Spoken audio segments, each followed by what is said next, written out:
Back to episode 10 of Just Us Guys, between good friends with better takes.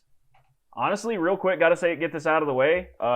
Super hot weekend betting wise. Super hot weekend. That I need to preface this episode with that. Have not made a bet since last Thursday.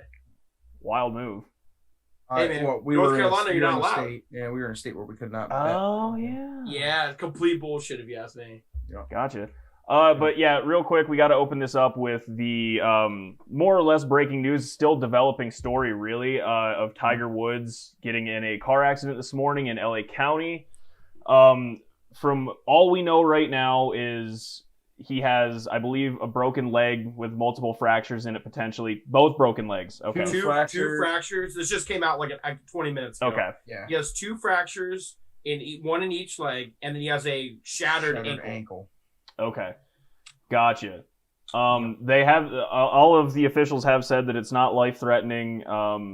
Yeah, just thoughts and prayers out to Tiger Woods and his whole family. Obviously, you don't ever want to hear anything like this, especially about one of the greatest athletes in just the history of human man. So yeah, we just talked about it a couple weeks ago. Yeah. So yeah, thoughts and prayers. If you guys want to add anything, by all means. I like I said, I just don't want to speculate or get too far into it because it is still a developing story. So. So out of everything that I was able to follow it all day, there was no evidence of narcotics or like any type of alcohol drug abuse on the scene.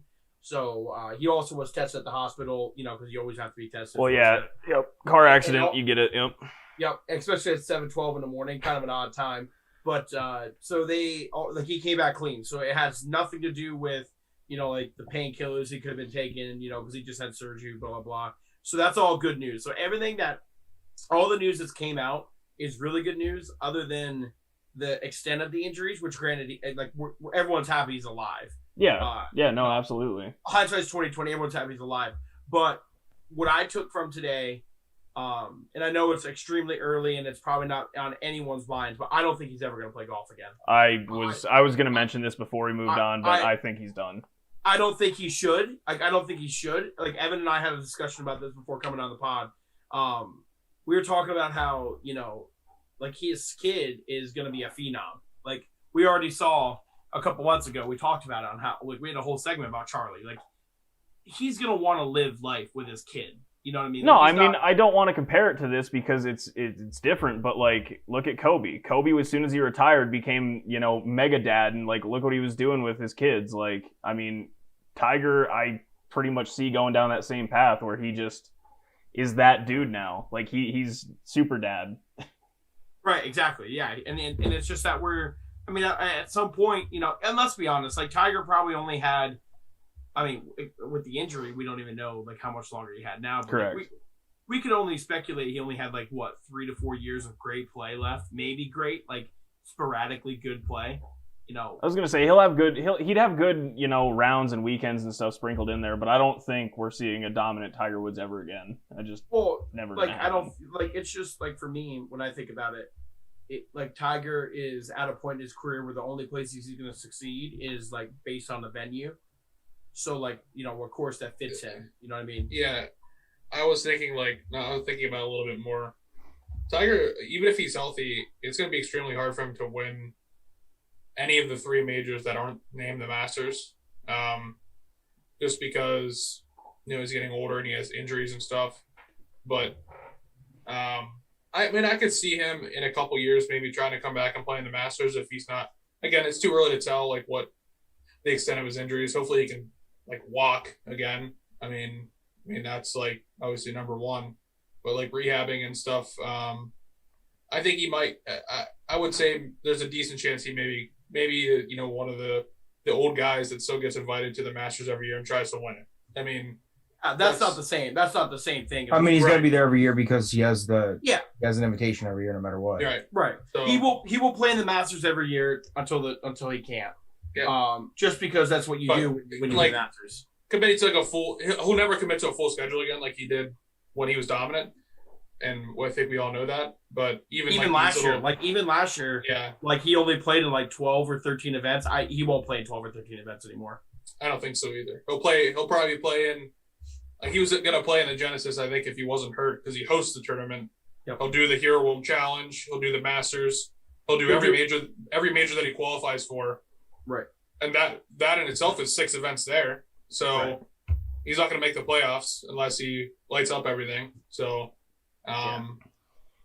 that's it. You know, one of my biggest takeaways for one, I mean, either way, thank God it was only a 1-car accident. There wasn't anyone else involved. Whether his family, his kids. I know he was doing a big. I mean, it was coming out today before. Like, it was crazy. It was like all at the same time. Dwayne Wade posted a video of him and Tiger together doing that shoot that they're doing. I don't know what it's for. Golf Digest. Golf Digest, but they're doing something though. Like, it has to do something because it was him, David Spade, and Tiger Woods. So like that's a 3 pretty diverse group. I'd love to be the foreman in that. Yeah. So I don't know what they were doing, other than obviously for Golf Digest, but there has to be something that has to tie together. But it was just very, very strange that the whole situation happened. It's 1 car. No, we haven't heard any reports. Everything going out.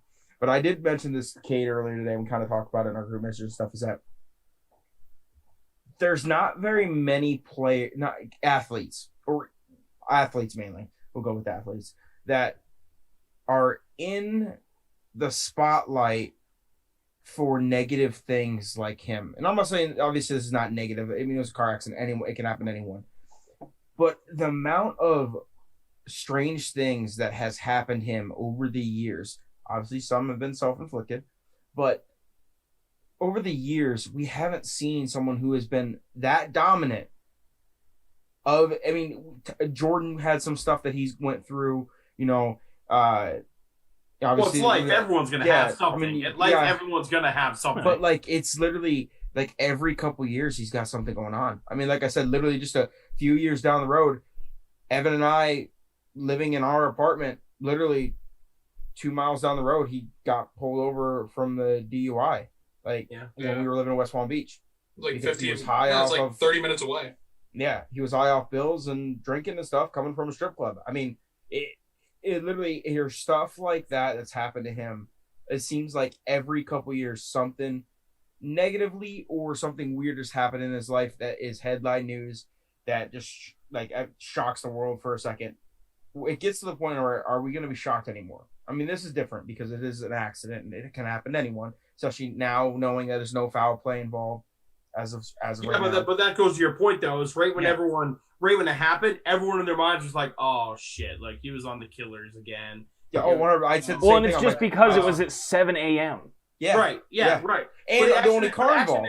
And the only car involved. Yeah. No, it's just like he got a little faded and like drove off the side. That was my initial thought. I didn't want to believe it, and I'm glad it's not true. But that was my initial thought. No, well, that's everyone's initial thought. It's just like anything else. It's just like how we said about Patrick Reed. Once you're a cheater, you're always a cheater. Like once you're a murderer, you're always a murderer. Like it's just the way the world works, and we always assume the worst, especially when it's someone who's done the worst. Well, when it's anybody up on, a golden pillar, you always expect it to be the worst because it's never just, a normal everyday human story. Right. Yeah, it's still, I mean, like you said, it's tough to see. Hopefully he recovers. I mean, I don't know, depending on how extensive the injuries are and how he feels afterwards. I mean, it's biggest all about thing. The back, though, the biggest thing is, the back, the legs obviously are most important, but hey, he got to walk 72 holes a tournament, dude. That's a lot. Like, yeah, it's just a lot. For people don't realize that don't play golf.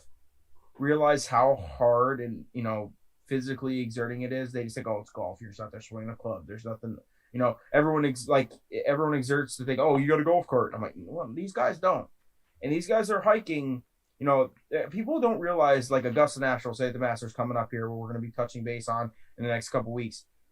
That you ask any tour player, the hardest walk on tour, it's Augusta National. It is up and down that, and TV doesn't give it justice. What you guys see on TV isn't what that golf course is, and it's a grind. Trust me, like we talk about all the time. We're trying to get back into shape so we can walk again and play on a consistent basis while walking. Yeah. But like, I even could say, a couple years ago, I did the U.S. Open qualifier, and I did the practice round, and I'm not carrying my bag. My dad's caddying for me. And I'm telling you right after that practice round, it's been a while since I walked 18 holes in a competitive setting. I did not want to wake up the next morning and play in the actual event.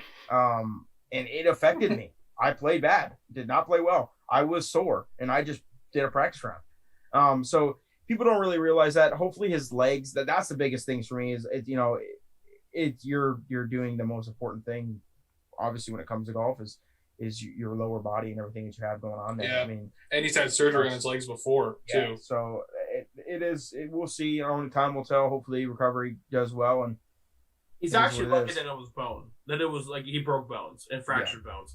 It's a lot better than if you would have it's kind of hard to tear an ACL or something like that. Look, it's better to break a leg or an ankle than it is to shatter your hip, because then that has to get screwed back together. Right, exactly. So the fracture, the fracture, they're not even going to really do much for.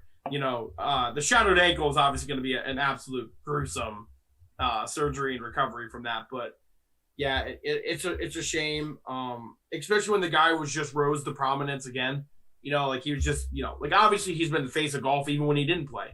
So it kind of just sucks that we could possibly see the end of a guy's career in a car accident.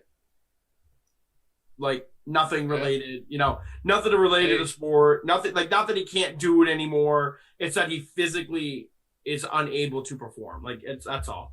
But hopefully, I'm glad, for his kids' sake though, thank God he's because that's nobody wants to see kids lose their parents. I'm thinking about it, this stuff, happens more than we think. Kobe with last year, Payne Stewart, and now Roberto Clemente and Tiger now. How many times? Cam Newton got lucky. Cam Newton got lucky and almost died in a car accident. His I don't know. Brett Favre was also at 23 in a car accident, and then got addicted to painkillers for the next 4 years. Big Ben, the motorcycle. Yeah. Hey, Jay Williams. Jay Williams was a rookie of the year, and then wrecked his motorcycle being an idiot, and never played basketball again. It adds a human factor to these guys that you look up to that you think are superheroes. How many times he's walking away, but you got a guy who's totaled a couple cars in this podcast, so that just left. Ironically. Ironically. Yeah. Why am I getting attacked? No, I'm talking to Kate. Not you. Kate. Yeah, I've totaled 2, asshole. Oh, you guys have got 4 in here. Good God, insurance must be skyrocketed out of 2 out of 4 here. It was for a while when you get $3,500 worth of fines and you take out a speed limit sign. No, I was 100% poking the barricade. No, that green neon I had, that sumbitch got demolished. No, it is. There's a human side it shows out that these guys aren't superheroes and anything can happen to anyone. And no, it's true. It's crazy.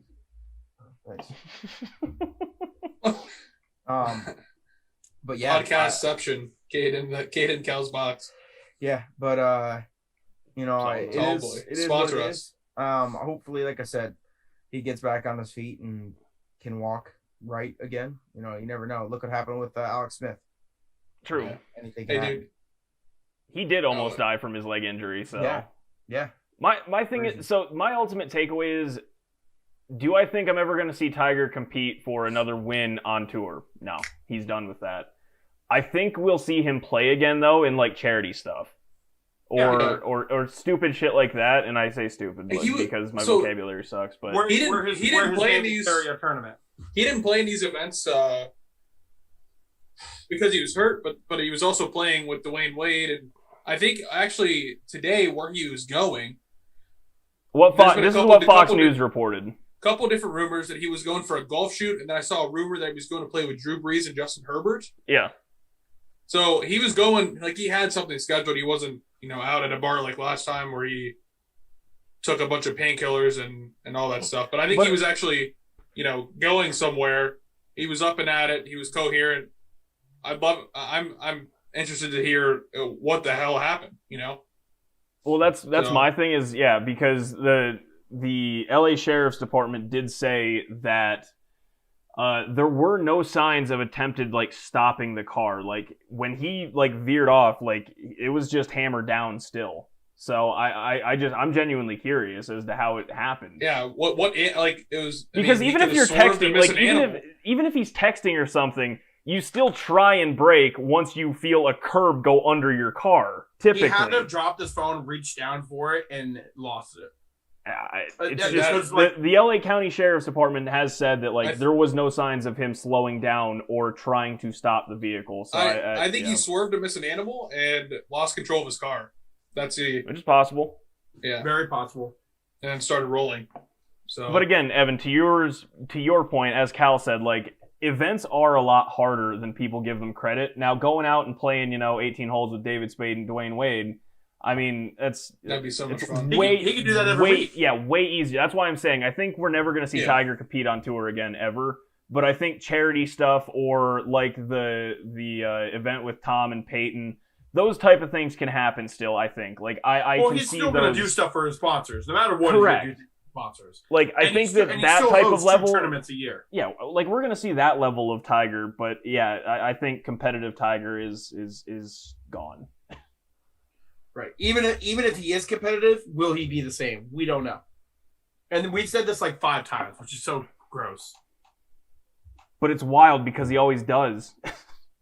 Right. Like he always comes back and competes. Yeah. Evan, before we move on, Evan made a good comment to me. He said, if Tiger was to come back and just win a tournament, would this be a greater comeback than the last one? Oh. No? Mm-mm. Yeah, I mean, I said no too because I said no too, but it's apples and oranges. I mean, you're comparing an apple and an orange. It's close. I think it's. Why do we got to compare fruits? I mean, the amount of time is Kate okay? I don't know what he's doing, bro. The amount of time that Tiger won in 2008 to 2018, where he won or 2019, where he won the Masters. Majors was 11 years, and this would be. Who knows? I don't think he's going to ever win a major again, especially after this. I hope he does. It'd be great for golf and him. Oh my God, that would be an electric factory. That wouldn't even be a factory. That would be like, oh my God. Oh, they would do a whole nother documentary just about this. So. No, but I think that first one is just unrivaled because not only like come back in sports, like.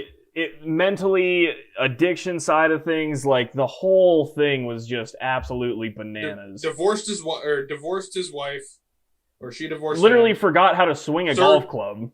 Like 12 or 13 surgeries. That's I mean, that's not facts. I don't know how many surgeries he had, but it was a lot on multiple approximately body parts. 7 surgeries, multiple body parts minimum.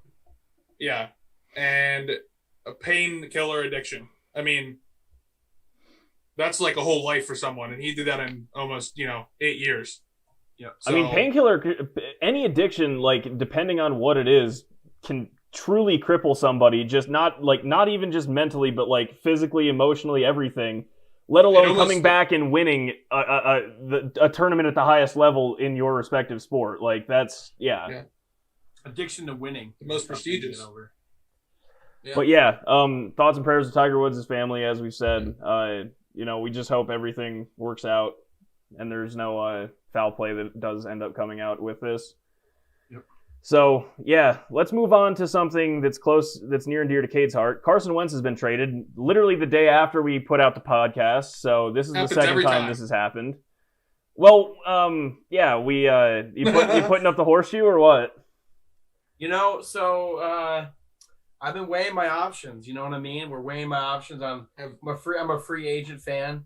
So, right now I kind of was leaning toward Carolina just because then there's no bandwagon term that can be labeled to me. So I'm just weighing my options, trying to see what's popping. Until Deshaun Watson gets traded to Carolina. And then, I don't know. It's almost like I'm waiting for it to happen. You know what I mean? Personally, with this trade, the Eagles got fleeced, dude. No, the Colts. Listen, what is the Colts? Shit? Everyone was complaining. The Colts got fleeced. I'm sorry, the Eagles. The Eagles. Yeah, you guys said that meme about we gave out 3 first-round picks for the picture. Matt Stafford. I'm like, the Colts are the best. The Colts got. I mean, Chris Ballard. Best GM in football. No, he's up there. I mean, They just last 3 years, Quentin Nelson, Phillip Rivers, Leonard, Darius Leonard, like he's put together some big names, and now Carson Wentz for a third and a second round pick. Yeah, that's dirt, and it's a second round pick. It's a third round pick this year, and if he plays 75% of snaps, it could be a first round pick next year. And I think it also turns into if he does 70% of the snaps in the playoffs or something. There's another compensatory pick or something as well. Oh, it's trade rate for sure. Yeah, I mean, and the Eagles had to retain $30 million of cap. Like, I mean, it's a great move by the Colts. Like, you're getting one of the over the last 5 years. Yeah, he's had his ups and downs, but you still can't take away from the fact that he was at one point the league MVP of the season. Like, wait, listen, and everyone was like, oh, the Colts, the Colts are not gonna be. I'm like, guys, he had one bad season. And we all saw what happened to Pat Mahomes when he played behind a bad line. The Eagles had one starter all year long. Carson Wentz is going to have an MVP caliber season next year. I'm not going to say he's going to finish high in MVP voting, but I'm saying he's going to be in the discussion throughout the entire year because he's going to play good football with a good offensive line, good offensive weapons, and a coach that fits him. It's going to be the grossest trade rate 2 years. I really think it's going to be, especially after Philly came out and said that Jalen Hurts isn't our starter. He's still going to have to fight for the job. It's just absolutely bonkers, dude. That's why I don't want to be a fan anymore. I don't want to be a fan anymore, not because of because I said on the pod, I said on here a couple weeks ago, I'm like, I hope they trade him so then everyone can get a fresh start and we can just move on. You know what I mean? Move forward with Jalen Hurts. Right, and that's what I'm like. Why the hell would you draft a second-round quarterback last year as a backup, right? And then the starter and the coach are all gone, and then you have your dude, a quarterback that I guess the front office loves, and then that's the biggest thing for me is that what you didn't get out of it's one thing I would respect the Eagles. For them going, hey, we're going to get rid of Wentz. We're going to ride heavy with Hurts. We dropped them last year. We're going to ride heavy, ride hard with them. But then you go and talk about you're going to drop another quarterback. It's like you're going to be in the same exact position you were. The same exact position. Quarterback controversy in Philly. That's what I'm saying. There's three things in the world: death, taxes, QB controversy in Philly. Why? Why can't we just have 1 year where it's like, hey, Jalen Hurts might not be the answer, but we're going to roll with him, see if he is, and if he's not, we'll talk about it later. Why does the minute that we get out of a QB controversy, we're now putting our dicks back inside of one? It makes no sense. Mark it down. That was colorful. Yeah. No, it absolutely floored me. 3 days after the trade goes through, it's like, all right, things are going to settle down in Philly. They got their draft picks. They got their guy at quarterback. They immediately said, nah, not today. We don't know who's starting quarterback. Yeah, that's the crazy part. I don't understand.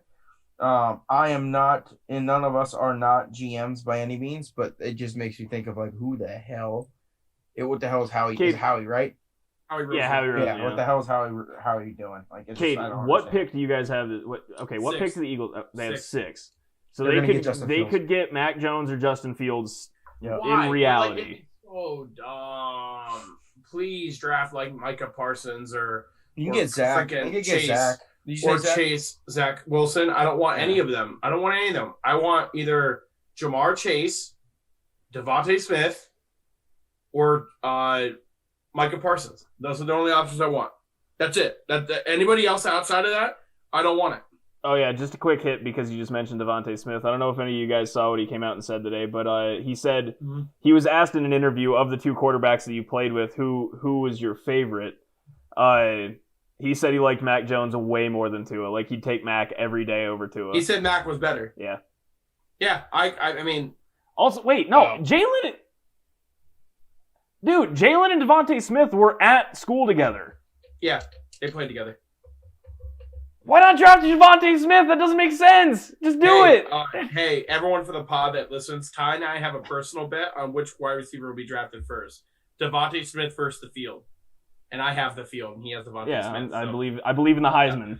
Yep. So that's another interesting bet that we got going on here. But why not take the dude that played with your quarterback? Like, I don't get it. Why are the Eagles stupid? Listen. We're not going to talk about it anymore. We're Colts fan. Cold up, baby. Let's go. The horseshoe up. That just doesn't make any sense to me. I don't. I will be announcing my free agency decision here soon, though. Although, enough harping on the Colts or the Eagles though. The Colts got their guy though. I mean, he's locked up in contract. If Carson can even play half of his MVP season, he's a top 10 quarterback in the league. Like, yep. The Colts are about to be really scary if they can keep everything together. Put the Colts in the AFC Championship game right now. I'm not going to do that. I am. They will be there with the Chiefs again. The Chiefs will be there, and I'll put the Colts in there. It's a really interesting matchup. If it happens again, the Colts versus Bills with Carson Wentz. If Carson Wentz was on the Colts this year, they beat the Bills because they should have beat the Bills with Philip Rivers. I can't say anything. Yeah. The Colts beat the Packers this year, so I truly believe that if Carson Wentz is on that team, it's just insane to me. I genuinely think the Colts are going to win the AFC South. I'm not going to say with ease because I do respect the Titans, but the pieces that the Colts have, although they are lacking one thing right now, all of their wide receivers are free agents except Michael Pittman, who's going to be a second-year player. So they need funny you say that. Funny you say that. Did you see the thing about Pittman? He's not. Yeah, Carson Wentz isn't getting number 11 because the second-year player that had 500 yards and a touchdown last year said, no, this is my number. Yeah. Good for him, dude. Yeah, but the thing is, classic Carson Wentz, honestly, because the way he is as a person, he was like, I was planning on changing the number anyways. But I thought it was funny. It was like a headline, like, oh yeah, got some wide receiver quarterback drama already. It's like, hell no. It doesn't matter, dude. It's a number. Yeah. But the other thing is, he's trying to put the Eagles in the past. Whereas, when Tom Brady went over, he's not trying to he wasn't putting the Patriots in the past. Well, number 12 has a lot more meaning than number 11 to Carson. He has a whole brand called TB12. Yeah. So I'm just saying stuff even Philip Rivers, the same thing. He kept the same number. It's a little bit different where you're trying to put this whole situation in the past, and that's what Carson Wentz is trying to do. He's trying to get out of that shadow. And, show that he actually can play good ball. Can I ask you guys a question? Oh, it's good. What did you guys think of Colin Cowherd's take that he's the fourth best quarterback in that division? No, I don't like that at awful. all. Whatsoever. Are they saying Trevor Lawrence is above him? Yep. What happened? Colin Cowherd right was now, the Trevor biggest Lawrence Wentz is person. not on the team. So Gardner Minshew is currently on the team. I assume this is with the expectation of starting the season starts That's what he said. next season. That's what he said. Who their quarterback is. No, but I will over the last 2 years put Carson third. Tannehill has been very good over the last 2 years. Deshaun Watson's head and shoulders number 1 though. Yeah. I mean, head and shoulders. I would say, yeah, I would agree with that because Carson had such a bad season this year. It's hard. Tannehill has had 2 very good years. But I would say going into the season, I would have had Deshaun and Carson 1 and 2. No, and I would agree with that. I think Carson's expectations are more than Tannehill's as per usual because I think Carson is a better quarterback than Tannehill. Yeah. But I would say over the last 2 seasons, if that's the judging standard, then yeah, I'm taking Tannehill over Carson just because. Play quarterback for the Titans. I would love to play quarterback for the Titans. I just literally get the ball and walk 5 feet behind me and hand it off to the. I'm not gonna lie to you. I honestly believe at the end of the year, though, next year, that you're gonna make a case that Carson Wentz is the best in the division because either 1, Deshaun Watson's not gonna be there. 2, if he is there, is he gonna sit out? Is he even gonna play? The team's really bad, so how well is he even gonna be able to do? Honestly, Carson Wentz has an argument to be the best quarterback in the division next year if he plays well. It just, I mean, if he has to play well well on the Colts, which I expect him to. I don't see why he wouldn't. And 2, is Deshaun Watson gone? Because I think it just yeah, it's hard to make that argument. Either way, there's no way he's 4th right now. No, not even close. Even I will with- take proven talent over Yes. what is promised every single Yeah. day of the week. Yeah. Right. How many quarterbacks coming out of the league? I mean, coming out of the being the first round pick has promised something and has fell off. Cal, since 2017, all the quarterbacks drafted in the first round are no longer on their same team. That's what I'm Right. saying. So That is an insane stat, by the Yeah. way. exactly. Yep. So how often does it happen? More often times than not, it is what it is. I mean, you look at the top. You list the top 5 or 10 quarterbacks in the league. They didn't go to the big name schools. They weren't the top prospects. They develop because that's what that position is. It's developing. Yeah, you have to have talent. But I think the only position in the NFL that you could say that the first round talent reaches first round ability throughout their career is probably defensive line and offensive line. Other than that, Yeah. Because you can judge a dude that the thing is those two positions, whether it is offensive or defensive line, are so technical that if someone has good handwork and footwork in college, and they're uber athletic, it translates immediately. Yeah. right? It just translates immediately because it's the same thing. If you're good with your hands and have instinctual feelings for where and what to do, it translates immediately. You have to give quarterbacks an asterisk because it's a harder position to play in Way almost harder. all sports. In almost all of sports, so you got to give it an asterisk. we got to do and that let's- debate one of these days. Yeah, we do. And let's be honest, That's a Carson, fun one. And let's be honest, Carson played 12 bad games. He played 12 bad games in his career, 12. So, But when your expectation is top Correct. 5 in the league, Correct. your ceiling is a lot thinner for getting correct, blown. your margin of out. error is a lot thinner. I agree, Like- no doubt. There's no doubt. I'm just saying he played 12 bad games, and the Eagles gave up on him, and they're gonna regret that. I mean, that's That's Philadelphia. the end of the story. Yeah. That's Philadelphia with anyone. I mean, they were doing that. Philadelphia was doing that with Ben Simmons up until he scored 42 the other night. Now they're like, oh my God, he's back. Yeah. Hey man, that's You know. why we're no longer, that's why we're exploring our options as fans. Yeah. Look, we're- Anyone got anything else to add on We're gonna Carson? have to buy a replacement piece. No, I'm excited. I'm excited to see what happens for him. I hope he does. I hope he just goes off. I hope he has an MVP caliber season and just literally just rubs it right into Philly's face. I would love it more Me than too. anything. Let's go Colts, baby. Rub it in their face. Rub it right in like lotion. Unbelievable. Well, this is a fun one just because it's the quarterback topic. So Cam Newton recently said that there aren't 32 guys better than me in this league. He's referring to quarterback, and to be completely honest, I'm going to say he's wrong. All 32? 32, bro. Drew Brees hasn't retired yet. Big Ben's coming back. I'll take those two. I'll take Jameis Winston over him. That's 4.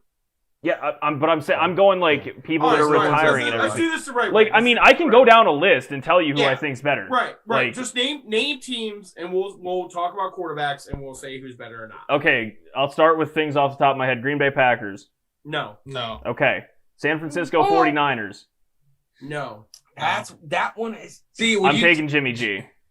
Jimmy G's definitely better than Cam right now. Has Jimmy G ever Jimmy been G- an MVP? That's what I'm saying. But MVP was 7 years ago. Listen, it was 7 years ago. Thank guys. you. 7 years ago. We've He threw We gotta 8 move on. touchdowns last year and 11 interceptions. To Yeah. me, running wide That's- receiver for the Patriots. I would say that's you can't blame that all on Cam Newton. Ty. You have to chalk it up somewhat. Okay, to the hey, scheme. whoa. Tom Brady had the same offense, dude. No. I am not going to sit here and say this. For 16 weeks, I heard Carson Wentz is bad. Carson Wentz is bad. Carson Wentz is bad from everybody in the world. But we're going to now chalk it up and say, oh, well, the Patriots are pretty bad. So Cam Newton should get a little bit of a pass. No. It can't be. It's one or the other. It's either he was bad or the team was bad. So Well, they were both bad. All right, Okay, we'll that's just go alphabetically. that's the answer. Arizona Cardinals. No. Absolutely not. No one is No. taking Cam over Kyler. Period. No. No. Atlanta Falcons. I don't care what anybody says about Matt Ryan. No. Still taking Matt Ryan. Matt Ryan's a great quarterback. Carolina Panthers. He got kicked out of there. That team doesn't really count. I'm taking Bridgewater. Anyway. I'm taking Bridgewater anyway. all right, Chicago. Kissing titties or Foles. I will take over Cam right now. See, okay, wait, no, I'll take either one of them. Bro. I'll take either one. Wait. Put an asterisk beside them, and we'll talk about it. All right, so the Chicago Bears is a conversation. Okay. It's Dallas, I'm taking Andy Dalton over Cam Newton. Yeah. Because we don't know if Dak's gone or not. So I'm saying Andy Dalton. Their backup. Yep. I would love that. The Lions, I'm taking Jared Goff. Agreed. Yeah. Packers, we already said. Rams, 100% taking Stafford. Yep. Kirk Cousins, Vikings over him for sure. Not even a thought. Jameis Winston or Drew Brees, whoever starts for the Saints next year, taking them. Do we take him over Taysom Hill? No, but we're also now that's four quarterbacks between two teams. So remember that. Yeah. 32. Yeah. 32 is his number. Right. Okay. So we're already at two extras. The Giants. Danny Dimes is an interesting question. I'm taking Cam Newton. Okay, that's an interesting question. We'll go back and talk about that one. So the Bears and the Giants are the two that we need to talk about. Eagles. I'm taking Hurts. I'm taking Hurts too. Hurts is a young Cam Newton. I'm taking Cam. I'm taking Cam as well. From what I watched out of Jalen Hurts, I'm taking Jalen Hurts. I like Hurts. Yeah, he played 4 games. Proven talent. Proven talent that last year in the same league just went 8-11 in touchdown interceptions.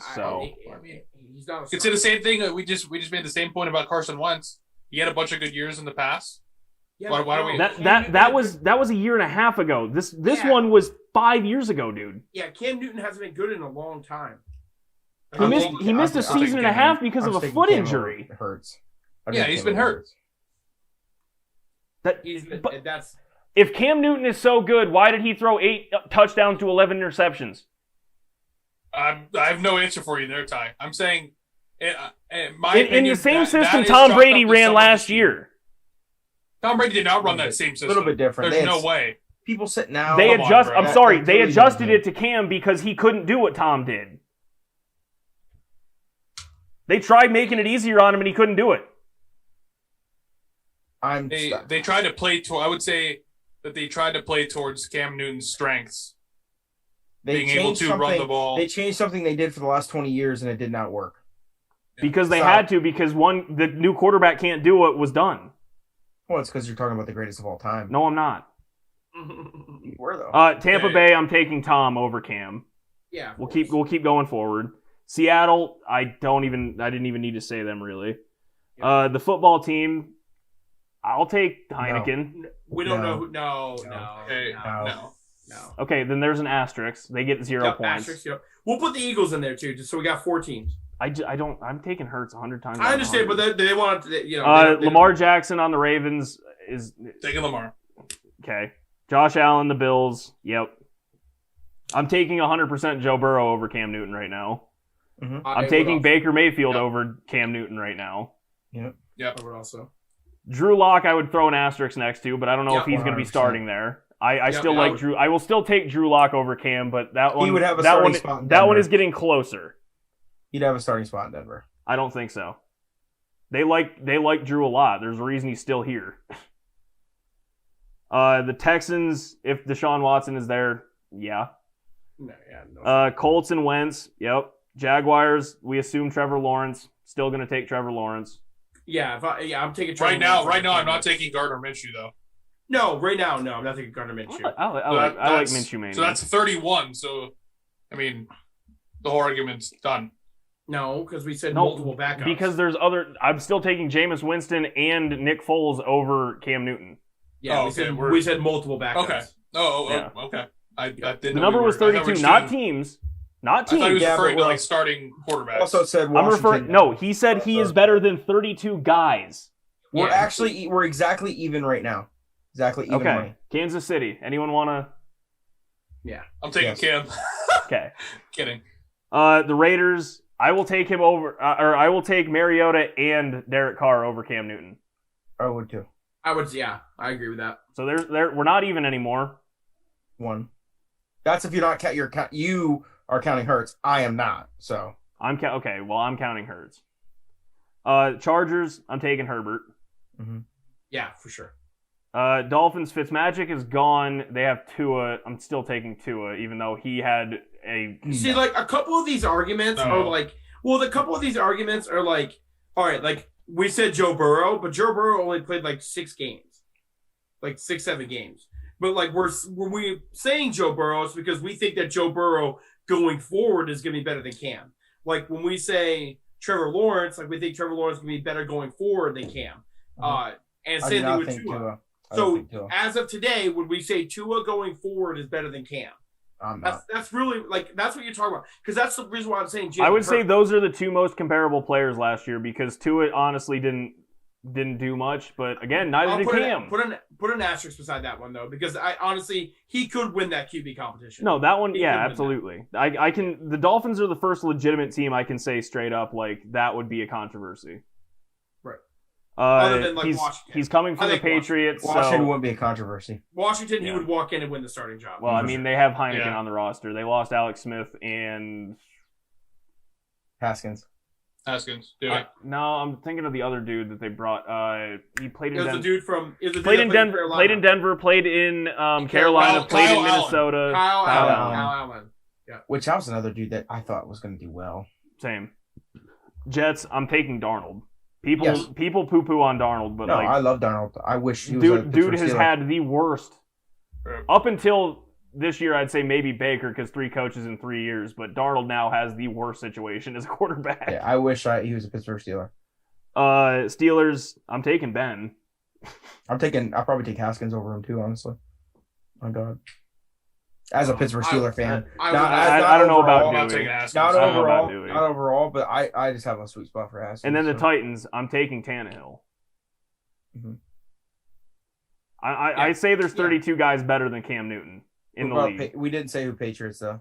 You can't say the Patriots. You can't say the Patriots because that's where he was. Yeah. In all likelihood, he gets re-signed. Well, he is a quarterback there until another one replaces him. Yeah, so the Patriots can't. Yeah. Because right now, he had a 1-year deal, but what's going to stop the Patriots from giving him another 1-year deal or a 2-year, because right now he is their best option. Going back to the Carson Wentz thing that I said, so I have Cam Newton stats up here. 24-13 was his last kind of full year. Played 14 games, and was 6-8.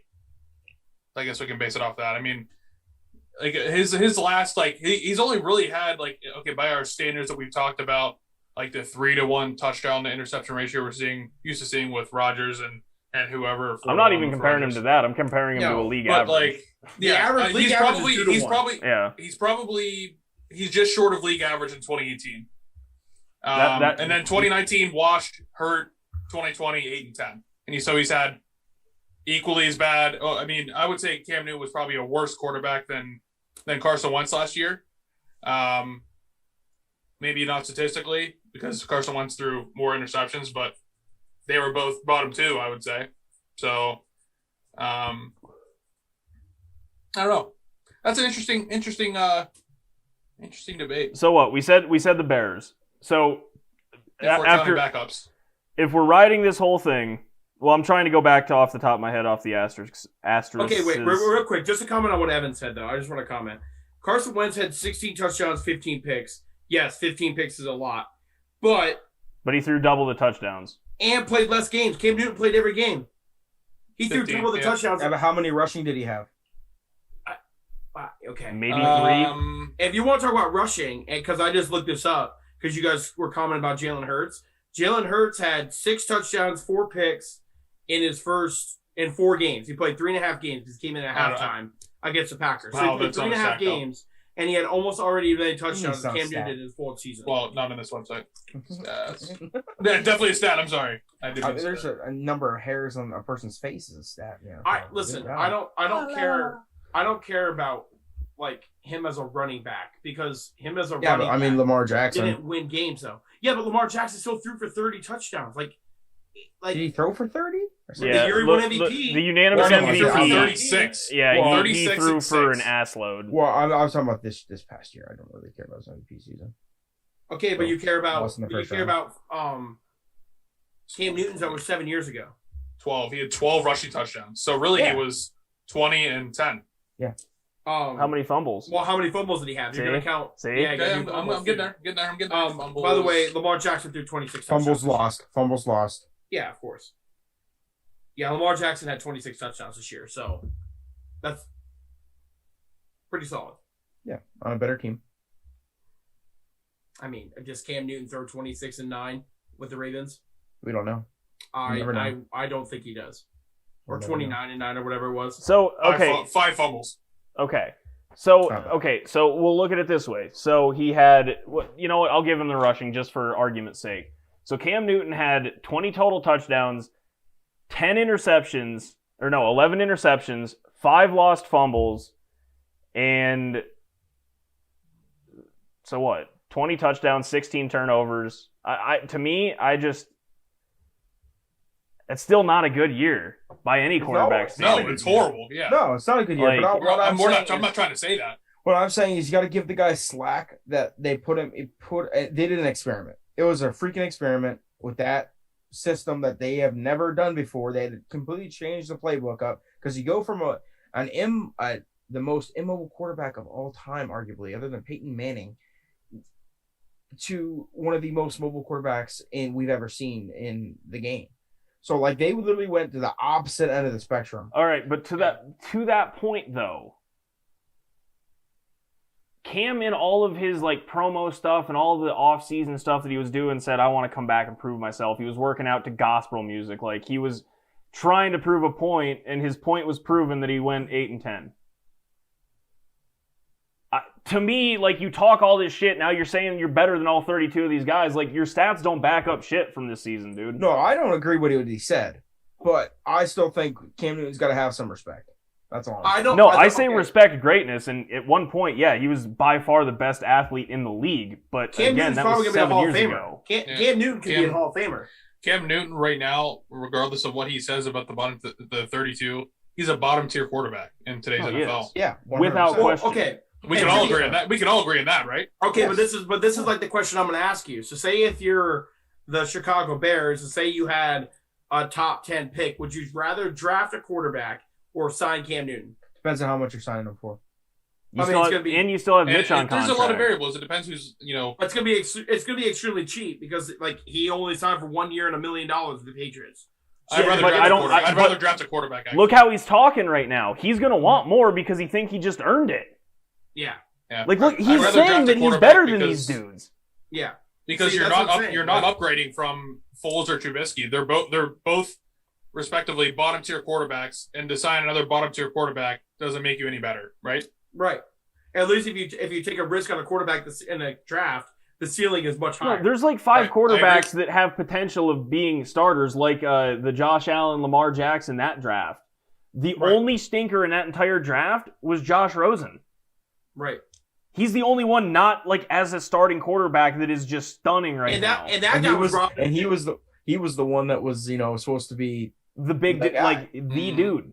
Yeah, but Josh Rosen was robbed of opportunity. No, he was. He got completely boned, and he's done. Just so we're all clear, Josh Rosen is never making a comeback.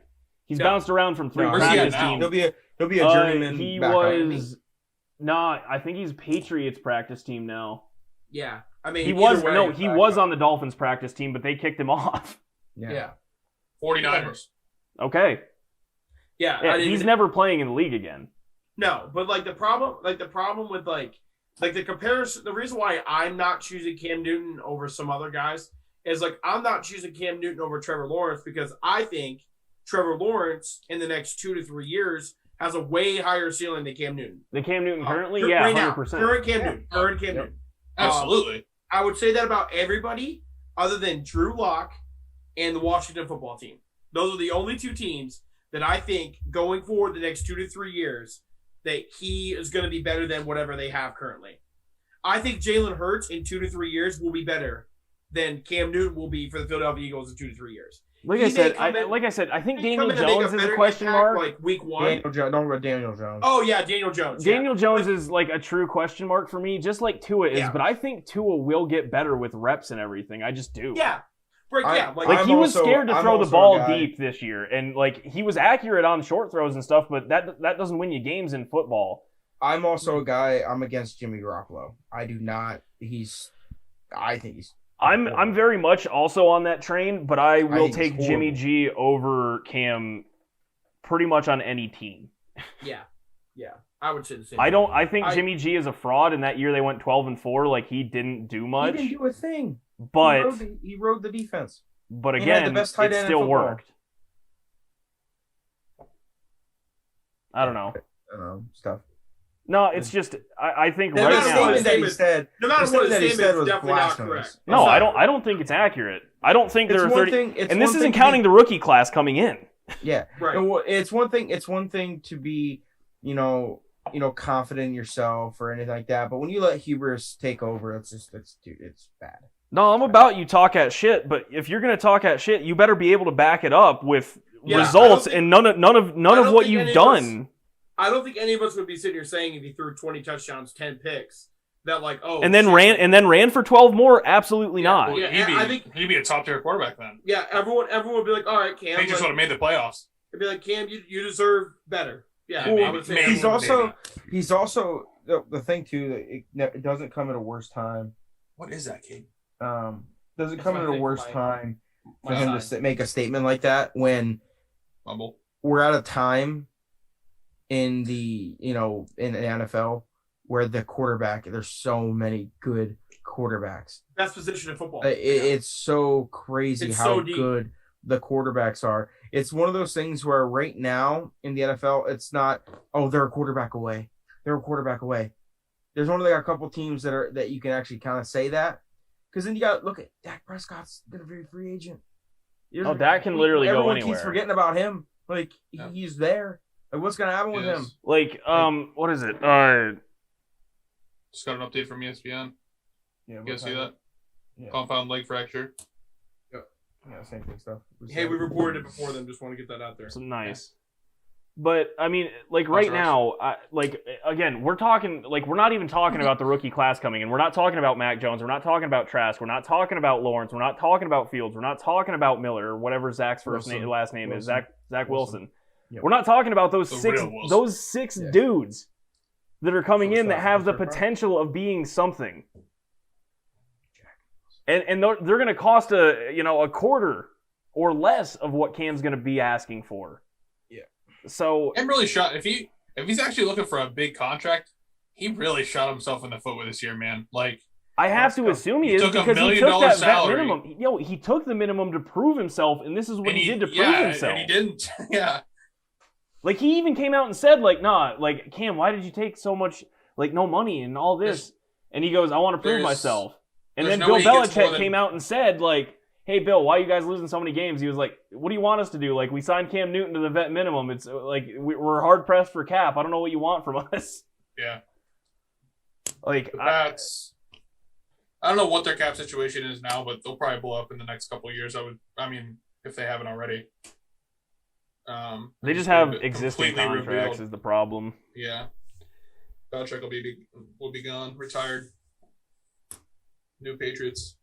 It will be a new Patriots. I don't know. I really believe, like, I think Cam could be a starter for, like, maybe 3 total teams, and that's counting the Patriots. But I don't think he's better than 32 dudes in the NFL right now at quarterback. I don't. I think I'm kind of lost in all the shit that we said. I don't know where we are with the count.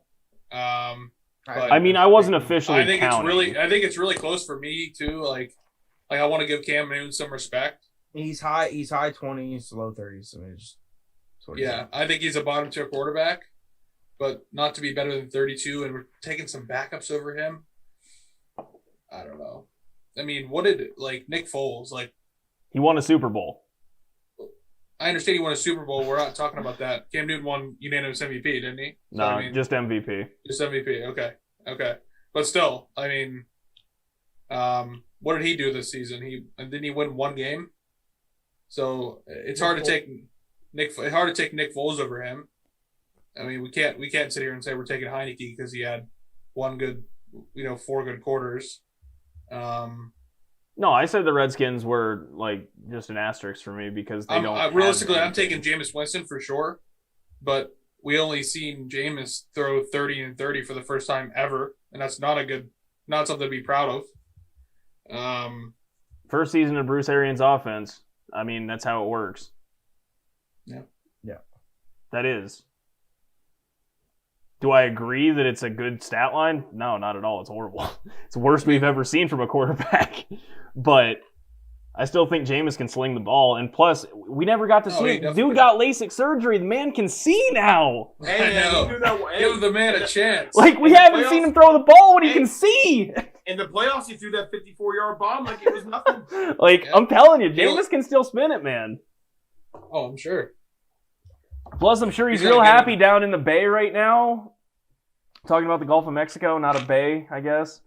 But yeah, I mean, he can get all the free crab legs he wants. Gumbo, so, drink some gumbo, eat some grits, some shrimp. All right. We want to go on to our top 5 college basketball players of our lifetime, which is basically the last 20 years. I'm gonna volunteer myself to go first. Wait, before we go anywhere. So this conversation came up because we were talking about Jimmer Fredette and Steph Curry in the 2000s and growing up watching these guys and all the stuff and the conversation just kind of rise, so we thought we'd bring it to the podcast to see what everyone thinks. Hey, it's time. It's March is right here. Yeah. And March is here. I'll go first because I admittedly did not watch much college basketball as a kid or as a teenager or anything. So my opinions have been a little bit skewed as of 2 hours ago. And I had a couple different guys on my list. But I'm taking my starting 5. I'm not going to go into specifics because Kate, I'm sure, has all the breakdowns and stats, especially with my center. But going Kemba as 1, taking Jimmer 2 as the guard. Those are my 2 guards, and then I've got KD and AD to 3 and 4, and then Tyler Hansbrough. One of the arguably, as flip those 2. Anthony Davis is a center. Yeah, I'm sorry, AD or Hansbrough and then AD.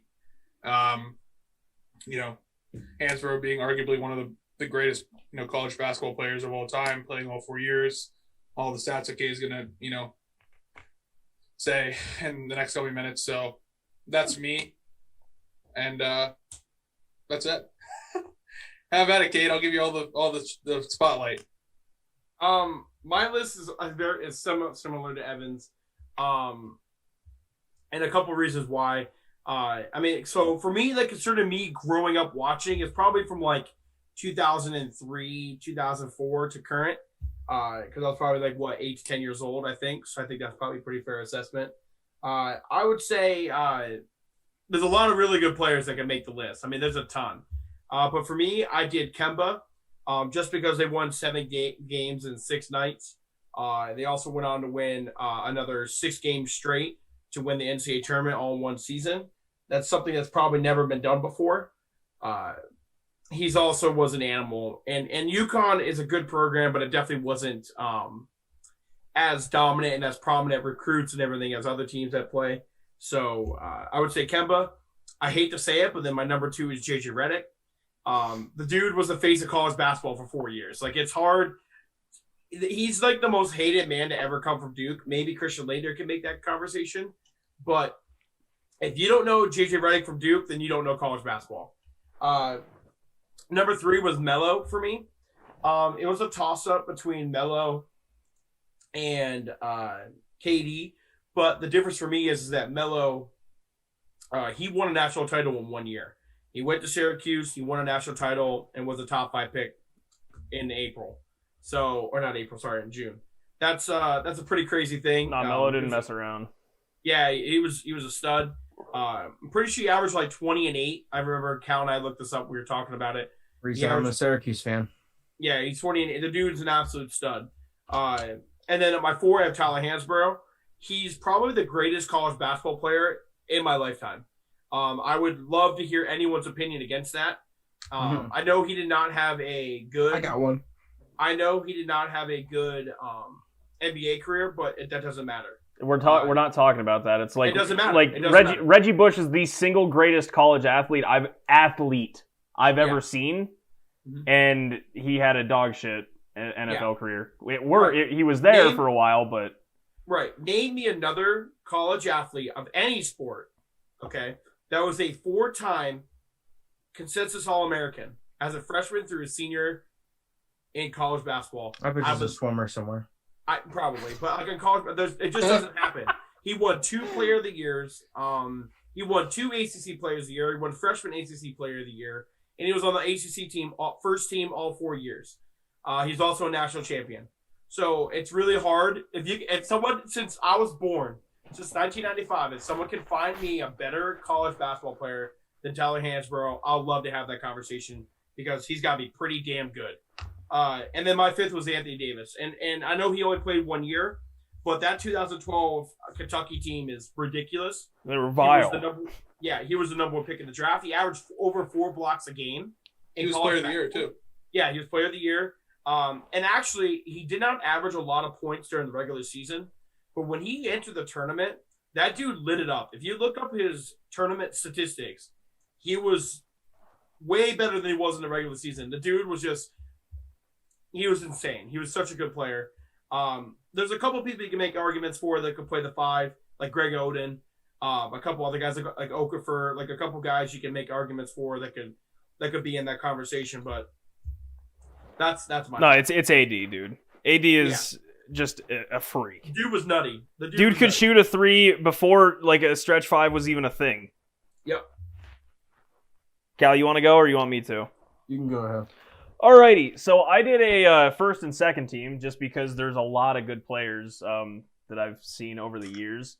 We'll start with first team for obvious reasons. My point guard was Kemba Walker. I've never seen a more electric run than that year. I even took him in my March Madness poll or my bracket. It was great. It was awesome to watch. My 2 is Jimmer Fredette. While yes, he didn't win a title or anything, he is damn near the best scorer I've ever seen of the basket hoop in college. He was just remarkable. And the run he went on, plus he was there for 4 years, like he stuck it out. He was a senior and everything. Now, yeah, didn't have a great NBA career, but Jimmer Fredette was just a freak. My small forward is Carmelo Anthony for reasons Cade just said. Power forward is Hansborough as well. Again, dude was the lifeblood of the Tar Heels when he was there. It's crazy to watch. And as everyone could have guessed, my center was Anthony Davis for the obvious reason that he had more blocks than most teams. He was just a force to be reckoned with in the paint and could also shoot a 3. My second team, and this one is interesting because I think my first and second team, if these teams were lined up, it would be a really fun game. My point guard, Derrick Rose. His run at Memphis, specifically in the tournament, was bonkers. Yeah, dude, like he only averaged like 14 points on the season, but then he got to the tournament and it went to like 25, 8, and 8. And also that Memphis team that year finished 38 and 2. So Derrick Rose, because that was an absolutely insane run, regardless of if the man couldn't read in college or not. I was gonna say, like, how much we gonna take that into consideration? I'm not taking that. I'm talking about athleticism because the man couldn't read in college. I love it, but man, that was such a messed up situation. Wild when it came out, man. Wild. Who was the coach of that team when he was there? Wasn't it Calipari?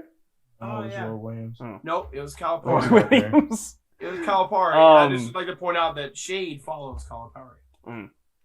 My shooting guard is actually Steph Curry because for some reason the list I was looking at, he was listed as a shooting guard, and also his run with Davidson was insane. No, they had a point. He was a shooting guard. They had a point guard on his team. Even better then. That made sense. I was confused, but I was going to run with it regardless because Steph, while not the Steph we found out about, 4 years later in the NBA, led that Davidson team on a pretty crazy run itself. My small forward is somebody that I think constantly gets overlooked. And no, it's not Kevin Durant. It's Michael Beasley. Michael Beasley. Oh, shit. He was an animal. Shit. Michael Beasley was an animal. Dude averaged like 28 and 14 his freshman year for Kansas State. He was an animal, dude. Like, insane. Yeah. Everyone was like, oh, this is the next dude. I'm really mad that you said that. Didn't work out, dude. Michael Beasley was a freak. He was my sneak on my list. Dude. Michael Beasley was a freak. Yeah. He was really good. My power forward that I've seen in my life, Michael Beasley also, that was right around when I started like really watching college basketball, so I was like, holy shit, this dude's insane. My power forward, Blake Griffin, because Blake Griffin was really good at Oklahoma. His brother was on Is this your backup? Yeah, this is my second team. What was his brother's name? He started with a B too. Were they twins? I don't know. Oh yeah. I don't know. I just know Blake Griffin was really good at Oklahoma when I watched him. I think it's Brian. They were disgusting, those two together, playing on the same team. Oh. Dude. I'm telling Taylor. Blake Griffin. It was Taylor. Taylor Griffin. Yep. All right. Yeah. Yep. In my center, Cade mentioned him earlier. It was Emeka Okafor. That was when I first really watched that was my first introduction really into college basketball was Emeka Okafor. And I just thought what he did in the tournament was insane. I looked up his season stats. They weren't great, but again, he stepped up when it mattered and just he also won everything in college basketball. And my honorable mention, just because I feel it necessary, is Ty Lawson, because I love Ty Lawson. I literally just said to Cal earlier that Ty Lawson so that much. It had nothing to 2009 do with us sharing names, by the way. No, I literally just said to Cal in 2009 when UNC won the national title. Ty Lawson had a better season than Tyler Hansborough. Yeah, no, I love Ty Lawson. He did. He won ACC Player of the Year. He was crazy, but yeah. So my starting five would be Kemba, Jimmer, Melo, Hansborough, and AD. Coming off the bench, if everything was a perfect world, would be D Rose, Curry, Michael Beasley, Blake Griffin, and Emeka Okafor. Like I said, I would love to see those two teams play each other.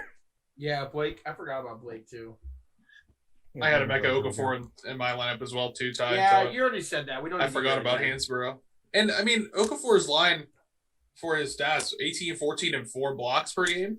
Yeah, no, like I said, that's really good. Dude was a stud. I mean, there's a reason he was the second overall pick when he was picked. Yeah. Nah, shut up, Cade. Just people I understand KD was good and everything. Don't get me wrong. What he did was awesome, but I'm taking Michael Beasley over Kevin Durant. Michael Beasley's 1 year was crazy. Yeah. It was absolutely crazy. All right, Cal, what do you got? My list, just keep the same. I mean, Kemba was point guard. I mean, it's hard not to put him there. In our lifetimes, it is hard for us to come up with something better than what Kemba did. What he did and what that UConn team did was March Madness, and I can't wait for it to happen this year. And hopefully, some stuff like that happens because it's the best. It's the best time of the year by far for me. And then 2, I'm going with, to my opinion, the best college basketball player I've ever seen play in Jimmer Fredette. The dude, you name another player on any of these. Listen what I'm about to say. Name another player on any one of these lists that would lead that BYU team to an Elite Eight. Anthony Davis. I don't think there is. I don't think he can't put up the points like he can, bro. It's harder. It's easier to guard Anthony Davis at that little key. Yeah, he did shoot 3 sometimes, but then someone coming across half court and chucking it. One step inside. Are we saying as well? Go ahead. I'll let you. Yeah, go ahead. Well as the mid-range game and a finish of the basketball. That dude filled up the rim, the hoop better than anyone I've ever seen in the college level. So my only caveat to this: are we gonna let Carmelo Anthony Davis, and Michael Beasley all play 4 years for BYU? They didn't know. Okay. So no. The answer is no. Okay. No. But he only played 3. 3. Sorry. 3 But years. Either way, he took a team full of sexually frustrated young adults to an Elite Eight and almost won. It almost got to the Final Four. And the dude dropped 50, not once, multiple times. The dude was just an absolute bucket. And he did it not just against the guys, the whatever BYU's in. Are they in the whatever they're in, the Sun? What are they? I don't know what BYU's in. They're in some, Lackawanna County, conference. Okay. But they're in the West Coast Conference. Okay. West Coast Conference. Still not great. But he did it to teams that weren't in that conference in the tournament and put that team on his back and did what he did. I'm going to leave it at that. I love the dude. I wish he could get a better shot than he did in the NBA, but that's a different. I mean, look, dude, he's a superstar in China. Oh my god, yeah, he dropped 50. Yeah, but what I'm saying, you don't give it. He didn't get the shot. What do you mean he didn't get a shot? He got signed back to the Warriors and only played 3 games. He played for the Kings, bro. No, okay, they were a bad team. It was a lottery pick to the Kings. Anyways, you have a better chance of staying on the team then because they're bad. Either way. No, because the Kings are bad. Either way. Yeah, but you have a better chance of staying on the team then because they're bad. Either way, we're talking about college. What he did was just crazy. My small forward, no surprise here. It's Carmelo for me. Like I said, he's the reason why I'm a Syracuse Orange fan. The reason why I'm a I'm a Melo fan wherever he goes. But my power forward, Psycho T for sure. I mean, he's an absolute animal. Can't take anything against him. Like Kate said, All-American all 4 years. It's unflappable. You're not going to see that ever again, especially in the college basketball landscape that we have today.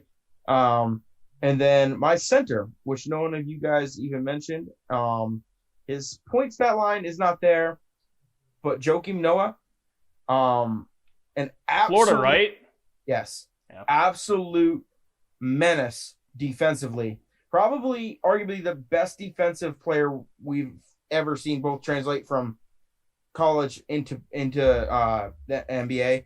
The dude is an absolute monster. And he only averaged like 12 points his last year there when they won the Natty, but he averaged like 6 blocks and had like 9 to 10 rebounds. The dude was an absolute monster. At center position, I don't know if there's anyone else that I'd rather have running that. AD, yes. AD is hard.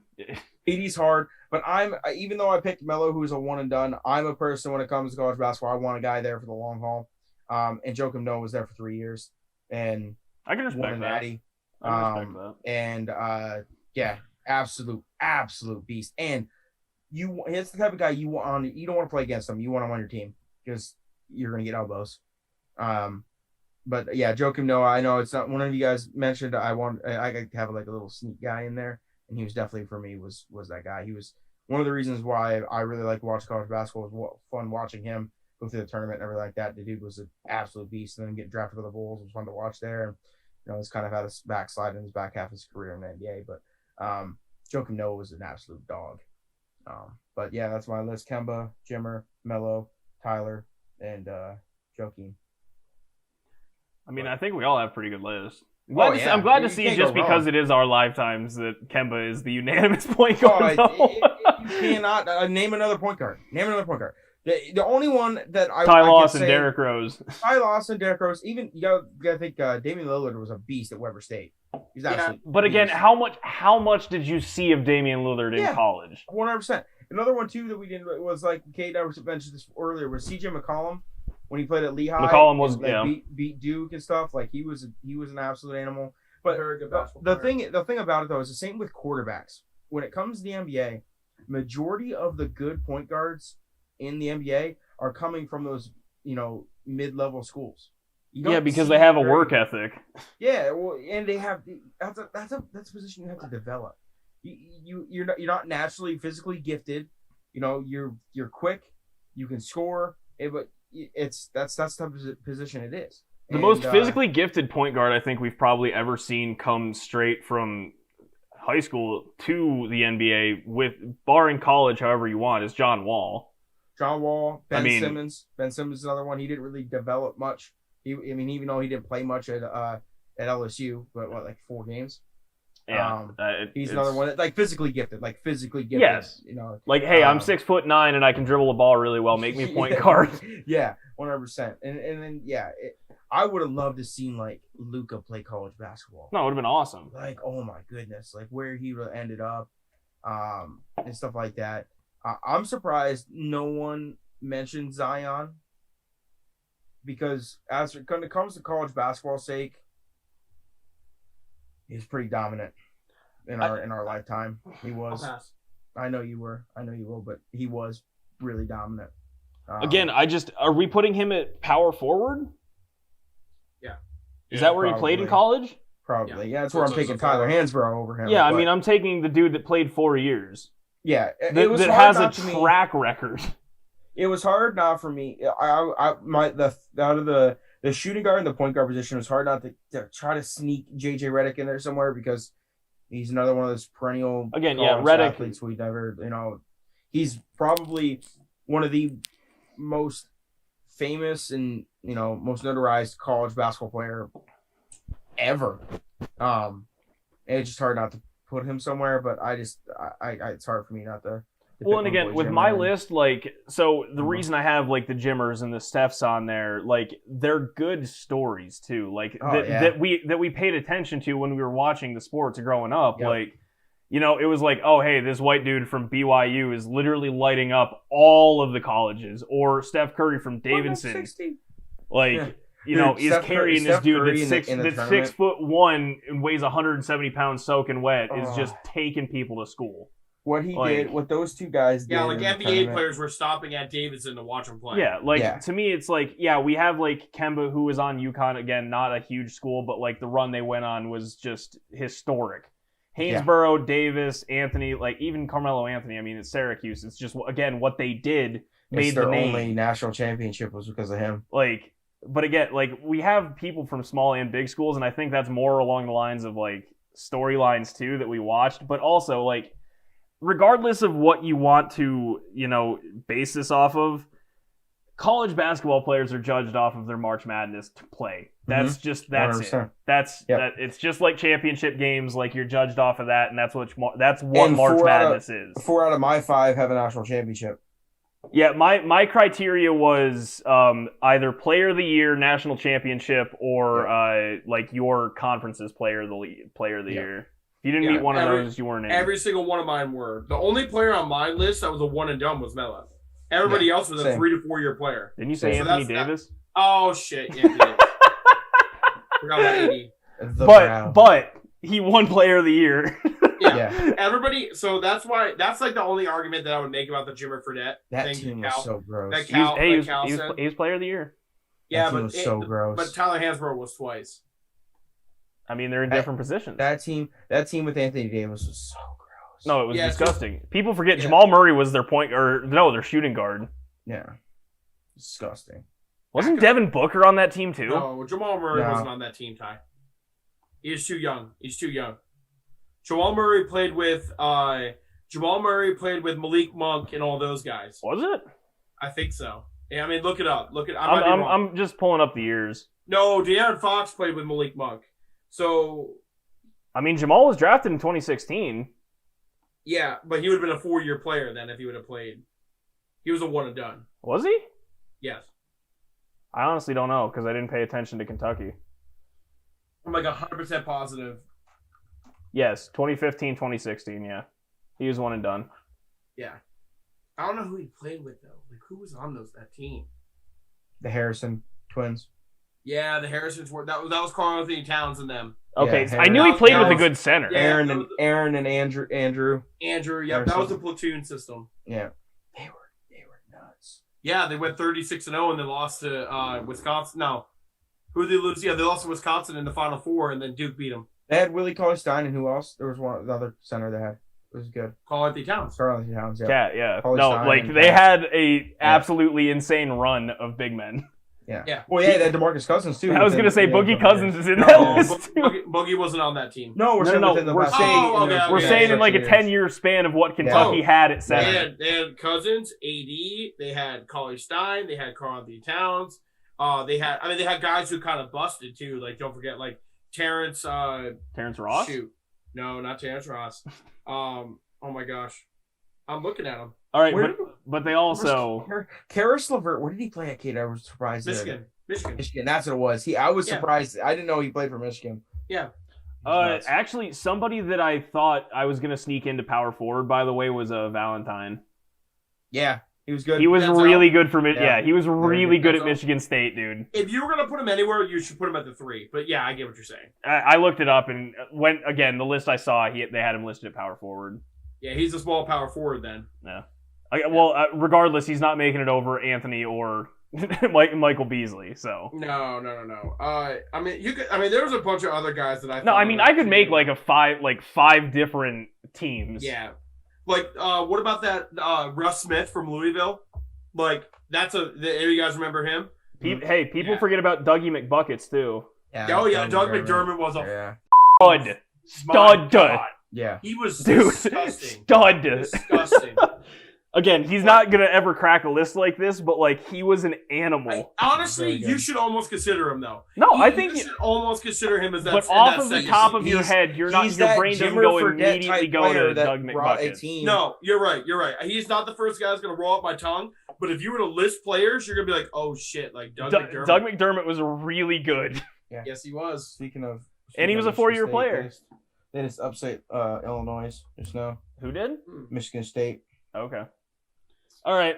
Well, we've gone from one topic that's extremely controversial. Let's go to another topic that's extremely controversial that we just kind of were bullshitting around with. Your life on the line. Yeah. All right, guys, listen. This is another topic that we talk about off the pod. Life on And the these line. are the kind of things that we're gonna bring to the pod looking going forward because they're really just absolute They're stupid. madness. They're Madness. stupid. Madness. Oh my goodness. Life on the line. Who could you guard? Who are you taking to stop LeBron or Steph Curry? The first initial argument we were talking about was Kyrie. Wait, describe the parameters. Describe the parameters. of the By all conversation. means, you guys were the ones talking about it, So biggest thing for me, I it's wasn't not, there. I just got a random FaceTime at like 9 at So- night. I did randomly So FaceTime you. for when it comes to this question, it's not for me. It's obviously both are going to absolutely dominate us. We're not going to score. We're not going to do anything. It's just to try to get a stop or A single who's the stop. a single stop, easier to guard, whatever you want to call it. No matter what, I'm 5'8" on a good day. So Steph Curry being 6'3" and LeBron being 6'9", 6'10", either way, obviously height and body wise, it's a matchup. I mean, mix up anyways, or whatever I'm trying to say. It's a nightmare matchup is what he's looking at. No matter what, that's the case. And No, they're obviously scoring at will. It's just who do you Yeah. think you could get one stop on? My biggest thing is LeBron. I'm gonna try either way. I'm gonna try to let him shoot. I'm gonna let him shoot. What I'm ever gonna do, I'm gonna have a better chance for me to have him let him shoot to get that stop because he's gonna dunk on me no matter what. He'd come right at me and dunk on me, run right through me. But I'm gonna get my ass embarrassed trying to guard Steph Curry. He's gonna break my ankles, and I'm gonna be Tiger Woods in the hospital. Getting knee surgery. Steph Curry put Drake in the hospital with a torn ACL. He's gonna cross my That's a shit. factual statement. He's gonna cross my shit no matter what, and you can't let him shoot because he's the best shooter of all time.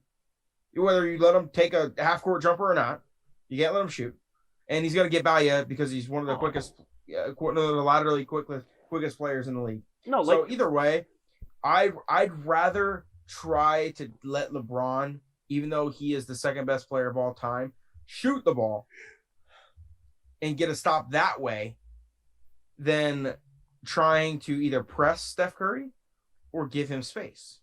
Either way, I'm probably going to end up on my ass. So I'd rather try to stop LeBron James than try to stop Steph Curry or Kyrie. Because that was the original argument that we talked about was Kyrie because we were talking about the best ball handler. But yeah, this goes to the exact. I'll try to stop LeBron. This goes to the exact same thing Kevin Garnett just said, that the league is totally different now than when I came in. There are dudes out here that if anyone tried to play defense on, you're tearing everything in your knee. Yes. Like, and again, I'm the same height as Steph Curry. Mm-hmm. I might be able to get my hand in his face, but also, dude's bigger than me, get a hand in his face, and he still just says, nah, I'm going to still drop 40 on your head. Mm-hmm. To me, LeBron has roughly 80 pounds on me. No, maybe not 80, 50. I'll say 50. Probably, LeBron's 260, right? But pure muscle. Yeah. Yeah. Yeah, LeBron has 50 pounds on me of just pure, unadulterated muscle. I still like my chances of giving LeBron a three-point shot over Steph. Yeah. Now, is LeBron going to take a three-point shot on me? No. He's going to send my ass into the first crust of the earth because he's just going to continually back me down. Yep. I'm still taking that option. Like, I will catch all 8.5 inches of LeBron right here before I let Steph shoot over me and or completely rip my Achilles out of my fucking foot. Yeah. Like, I just will take that. It's a lose-lose situation. Because, hey, LeBron likes to complain that he doesn't get called fouls on, so I'm just gonna body up and get real physical up on that ass, and like maybe I can get lucky. Could you imagine trying to get physical on LeBron? Oh my god, dog! Like I'm just gonna be pushing literal rib cage into his ass. Yeah. Like I'm still taking that chance just because like maybe I get lucky. Laugh. He's just gonna laugh. No, so, like it's not a real competition. But again, like, do I want to do that? Or Steph, the best shooter of all time, where he can either shoot from anywhere on the court or break my ankles and then just do a layup as I lay there grabbing my knee. Mm-hmm. Like, I'll take LeBron trying to back me down. Now, LeBron will pretty much be able to shoot at will as well. But again, I like my chances in that regard more so than Steph. Same with Kyrie, to be fair. I mean... All right, so here's my take. So... Obviously, as what everyone said already, lose. However, I just don't want to. I just don't want to go against LeBron. I feel like if I give LeBron space for any other 2K players out there, he's just gonna right trigger X at me, and it's going to be 100% a dunk, or he's gonna score almost every time. So. I know Steph Curry would have the option to drive if I give him space, but if he takes a three, I understand he's the greatest shooter of all time. But regardless, it's obviously not 100%, and I think it's a lower percentage shot for him to shoot a three over me not standing there, where LeBron is going to score on me, whether if I guard him in the face or if I let him completely just try to run me down like he's going to do anyways. So that was my argument. We talked about this for about 3 hours, so I'm kind of argued out about it. I have my opinion. I'm going to let Steph. The people don't know that, Evan. The people weren't there. I know. I'm going to let Steph try to make a three if he wants. I'm going to give him a wide open three versus LeBron having him just completely sprint at me and dunk over my head repeatedly. That's me. So when we talked about this, the way that I view it, I don't know how you guys are viewing it. I view it as if I'm playing in a team game. If I'm playing 5-on-5. See, I'm not looking at that. I'm looking 1-on-1. Like... Yeah, 1-on-1. Okay. Well, either way, my decision doesn't change. So I'll just explain why.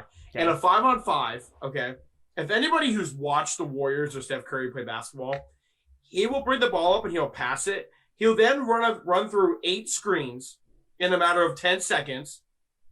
He'll catch the ball, kick it out, backdoor cut, back pop out to the corner, and then might get a shot there. Then he'll catch it, dazzle on you, and you hit a three in your eye. He's the best conditioned player of all time. And not only is he doing that, right, against, like, NBA-level athletes and defenders, like, against me, I'm not even going to be able to get through the third screen. You're not going to get past the first one. Yeah. I was going to say, you're getting knocked out cold after that first screen. Right. So, right, like, say if I go under everything. Kent Bazemore is just gonna lay you flat. Yeah, right. But what I'm saying is, like, say if I go underneath the screen, he's gonna step out, and that's a warm-up jumper. Like, that is a warm-up jumper for Steph Curry. He'll make 100 of those in a row. So that's one. Number two, if I was to be playing him 1-on-1, I do not want to hit the ground. I would rather get dunked on by someone who's genetically and physically superior than everybody on the world besides himself. Okay? I am A-okay with getting put through the floor, okay, on a poster over and over and over again, because there's nothing that I can physically do to stop that. But there is something I can physically do from getting crossed up. There is something that I can physically do from not getting my ankles broken. And to me, at the end of the day, if I'm going to go out, I'd rather go out with the ability of not being able to guard something than the ability to be able to guard it, but just not be able to because he's that much better at it. So I would rather lose to somebody with more skill, because Steph Curry is definitely a more skilled basketball player than LeBron James. I don't think anyone besides Evan. No, there are definitely people out there that say LeBron is the most skilled, but LeBron is athletically a freak. If LeBron James, with his current ability that he had right now, was 6'4", LeBron James would never have been LeBron James. No, it's the same thing you can say about Giannis, regardless. Yep. It's Giannis, the same thing about Ben Simmons. If those dudes aren't as tall as they are and as athletically gifted as they are, Yep. They're not playing in the NBA. They are not. No, You could say the same thing. Like, LeBron would be in the NBA, but he would not be LeBron James. how many people do you see out there that are 6'4", have the same build as Steph Curry? You know, they're in shape and stuff. But Steph Curry has I'm making the argument for you at the moment, Cade. You know, Steph Curry has to, be insanely skilled to be above those players in the NBA. Yeah, it takes. Where LeBron was born 6'9", obviously worked out. We're not going to take that away from him. No, we're not taking away the hard work. The hard work still needs to be there. His ass. Listen, LeBron's IQ is what makes him LeBron. But LeBron James, as a skilled basketball player, does not have the handles, does not have the shooting ability, doesn't have the footwork as the other guys. He doesn't need it. Yeah, he doesn't need it. Exactly. Right, yeah. Look at Isaiah Thomas. Like Kevin Durant's the same thing. Kevin Durant can put 3 dribbles on the floor and shoot over everybody in the NBA. Look, I would say KD is more skilled than LeBron, though. KD is more skilled than LeBron, 100%. 100%. But look at Isaiah Thomas. Which one? Yeah. The current Isaiah Thomas. Both were short. Both were shorter players. Yeah. Muggsy Bogues, that one. Yeah. Got it backwards. Yeah. But like for me, like I would rather Allen Iverson. That's why pound for pound, greatest player ever. Steph is that now.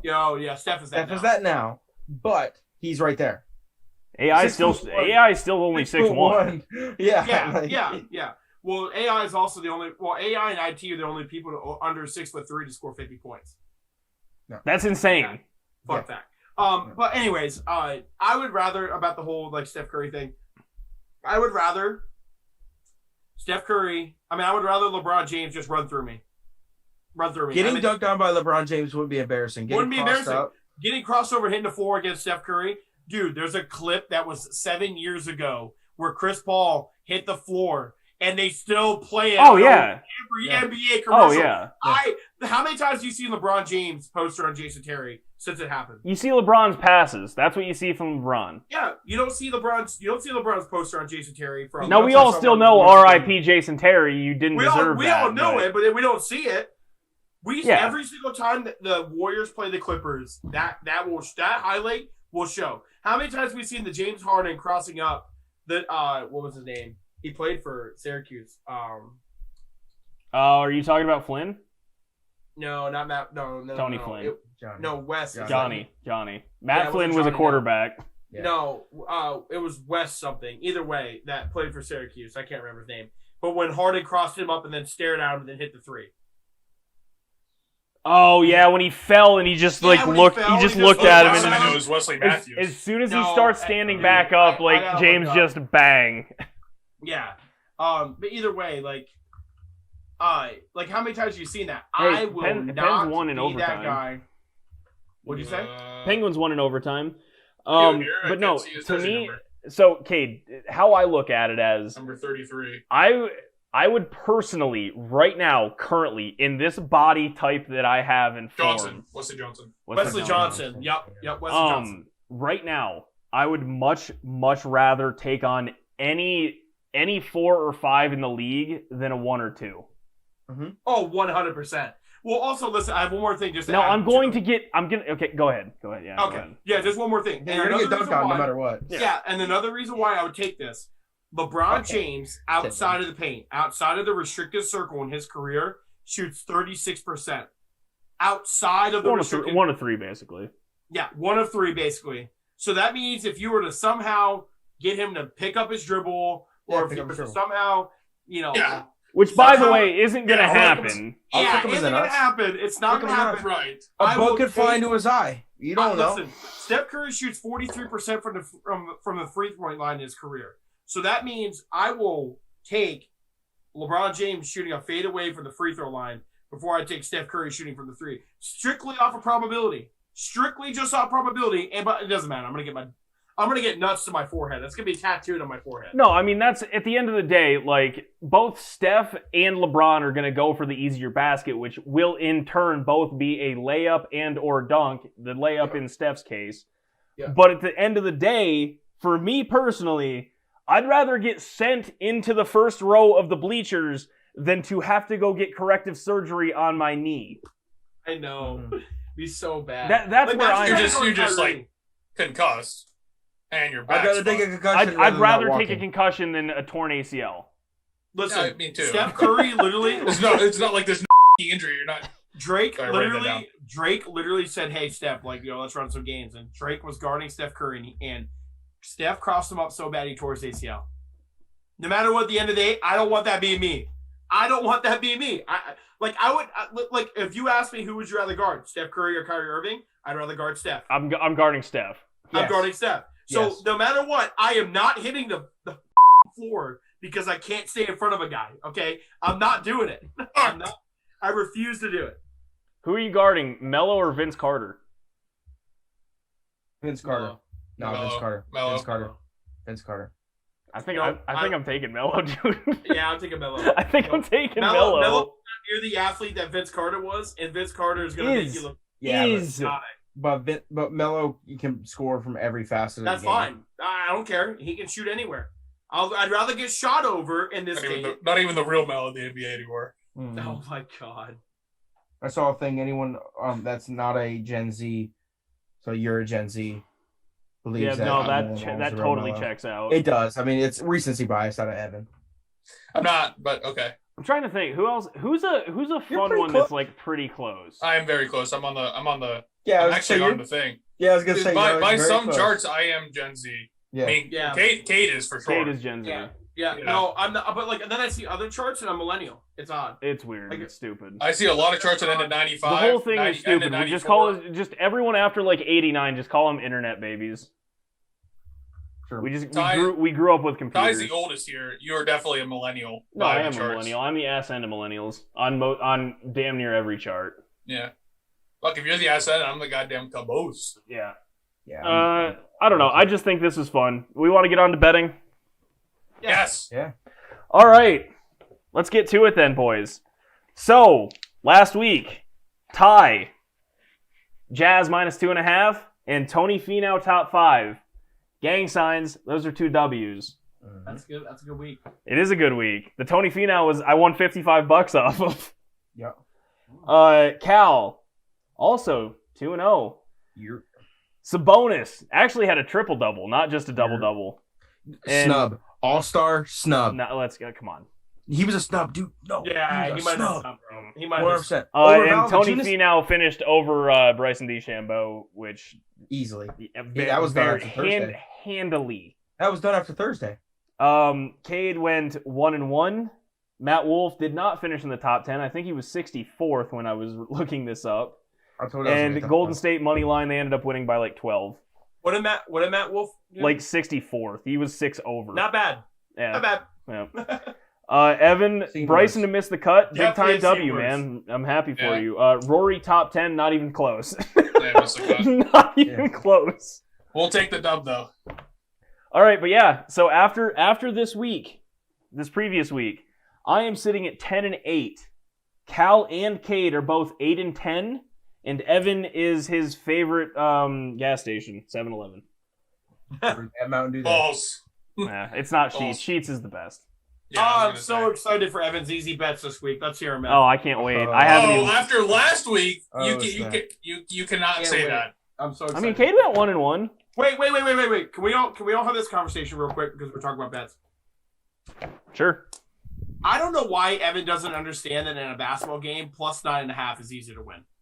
I gave up. I gave up on that. Everyone, We had this conversation too. I gave up literally- on that, Cade. I literally talked to a friend of the pod, Levi. I said, Levi, I asked him point blank, period. If you're playing in a basketball game, it's a basketball bet. Is plus 9.5 easier to win, or is Minus 9.5? And he goes plus 9.5, and I'm like, thank you. So Yeah. guys, Now everyone that football, listens to the pod, It's too please dumbed explain. down. It's too dumbed down. It's too dumbed down. That's how betting should be. It's too dumbed down. That's how So betting should the be. reason why if we take team 1, we don't know what team 1 is, or team 2, have no idea, but the two teams are playing together. Obviously, the team that is given the points is going to be easier to cover, right?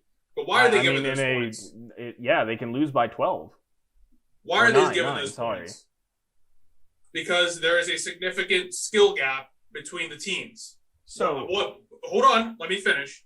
what my argument was, and it was based on this whole entire thing blew up because I said whatever the bets were easy. I was making easy bets, which is false. I made one, but which was heads.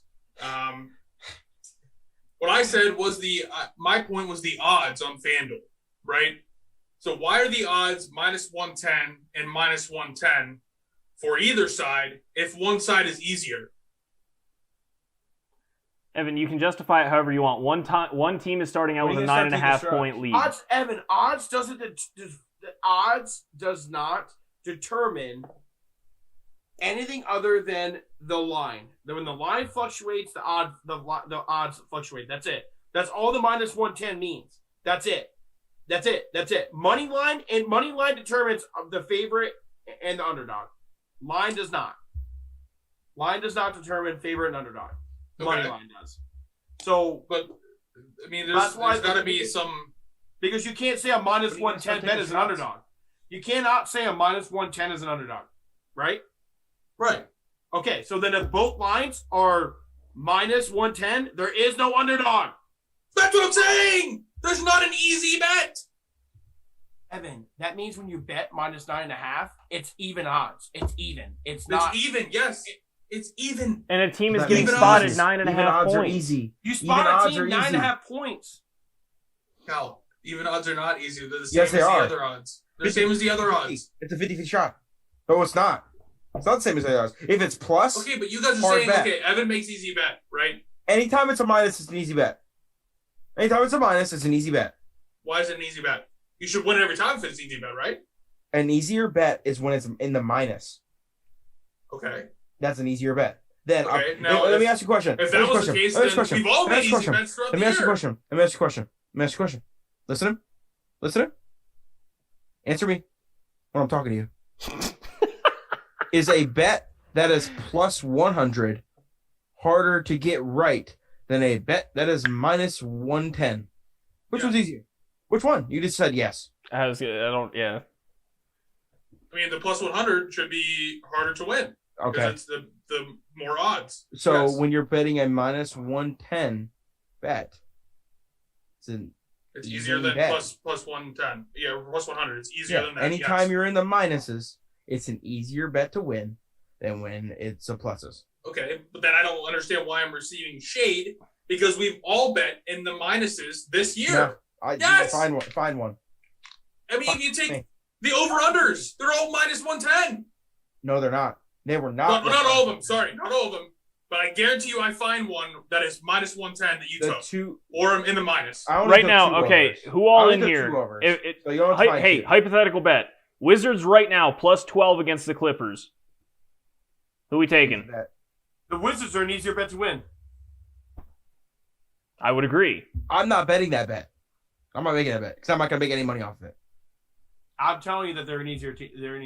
Hey, money line's plus 610 though. I'm taking that. Yeah, Wizards Clippers tonight at 8:10 my time. Yeah, they're plus 12. You mean tomorrow, right? Nah, today at 8:10. No, it's 8:10 for his. They play back to back. The Wiz? Oh no, they played them. Okay, that is. Either way, if we're talking about skill gaps, yeah, I'm about to throw some money on that right now. I'm just making a 3-team parlay. All right, who wants to go first? I'll go first. I got mine. I'm taking the Bulls minus 4.5 tomorrow. I love you, Evan. They're playing the Timberwolves. I don't know. I like the Bulls minus 4.5. Cade's talking up Zach LaVine over here like he's the second coming of Christ today. So I'll run with it. Hey, he's better than Murray.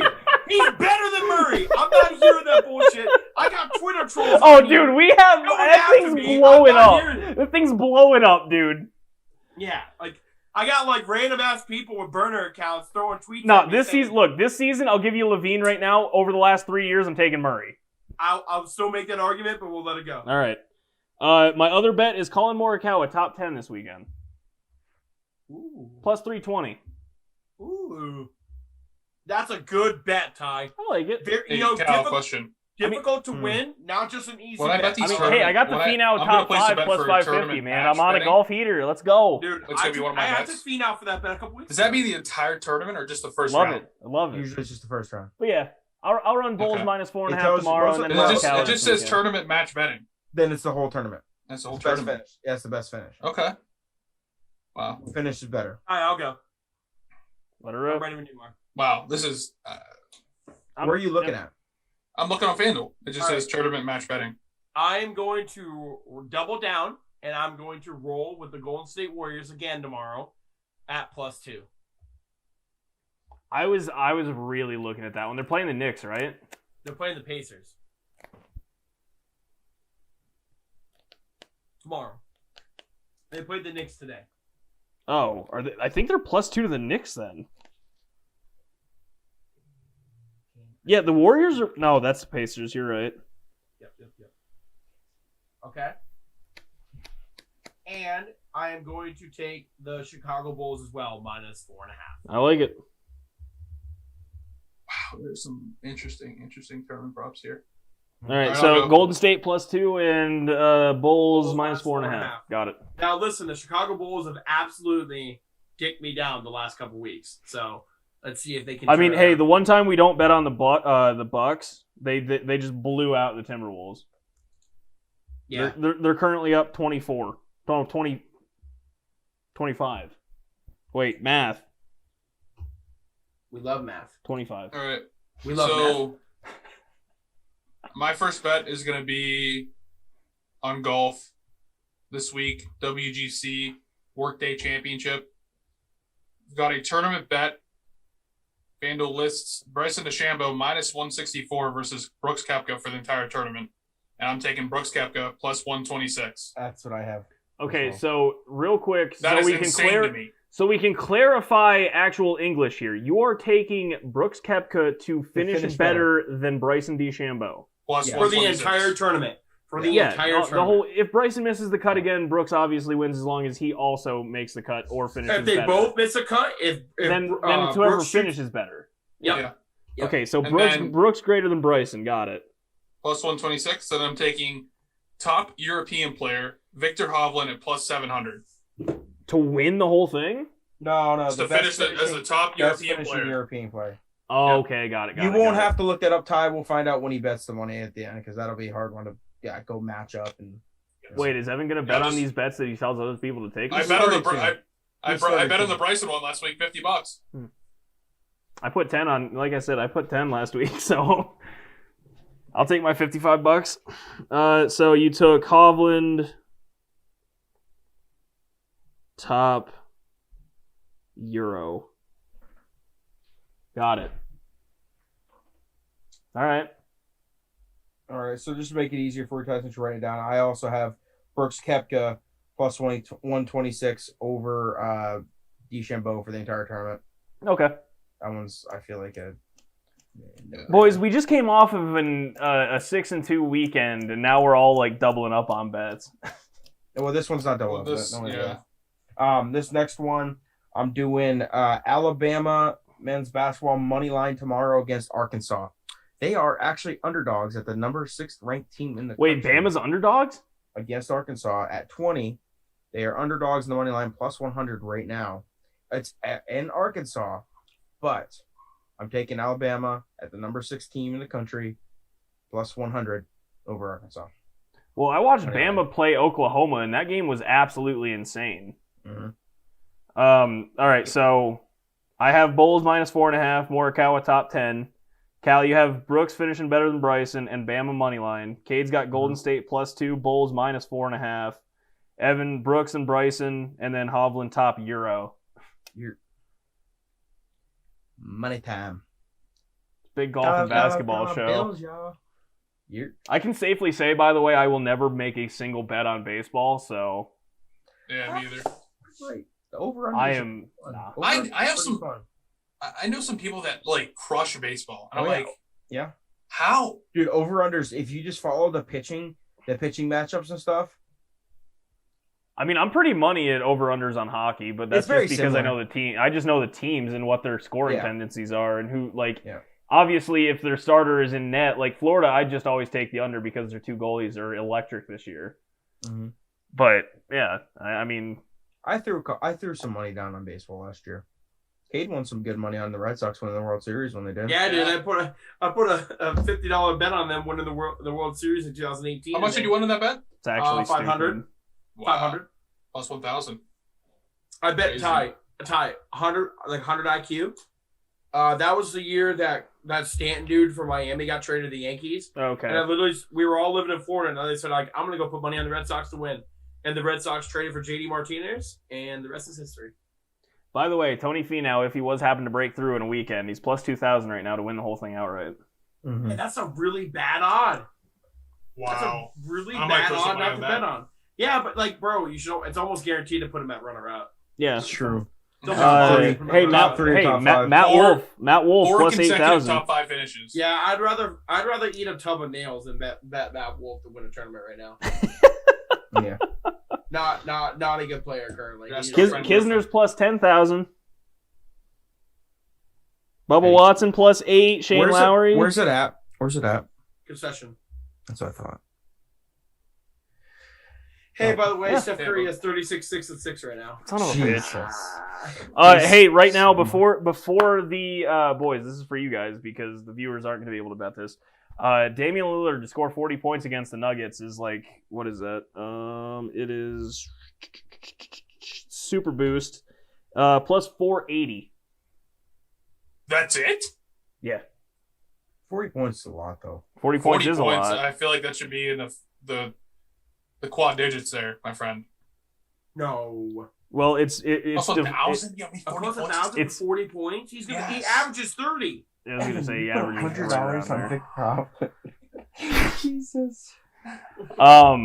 Yeah, no, $100 on Victor Hovland. just a fun little one. Jesus, I love it, Evan. I love it. Absolutely love it. All right. And all my profits from last week. Got to double it down. I'm on a little bit of a cold streak other than that Finau one, so I need to I get haven't my made a bet in a I need to week. get some shit together, fellas. I haven't made a bet in a week. It's been tough. I've been on the grind. To be fair, I've been doing a lot of really stupid bets though. Oh, that's the only way I do it. I think I bet like $40 Tell you what. on the race this week, and I didn't win a single one. Mm-hmm. Anyway, yeah, that's the show. Everyone follow us: Facebook, YouTube, Spotify. DM us if you guys got anything fun. Yeah, that you want us to that's talk the other about. thing. Yeah. If you have any topics or anything you want us to talk about, or you find interesting that just is a stupid sports question or an interesting one or whatever, let us know. Follow us We'll talk about it. Follow us at the bottom of the screen at Just Us Guys. We will respond. That one. Yep. It's on the screen the whole time. If you can't Mhm. read, that's on you. Yeah, but the ones listening on Spotify, it's at symbol JUSTGUYSPOD.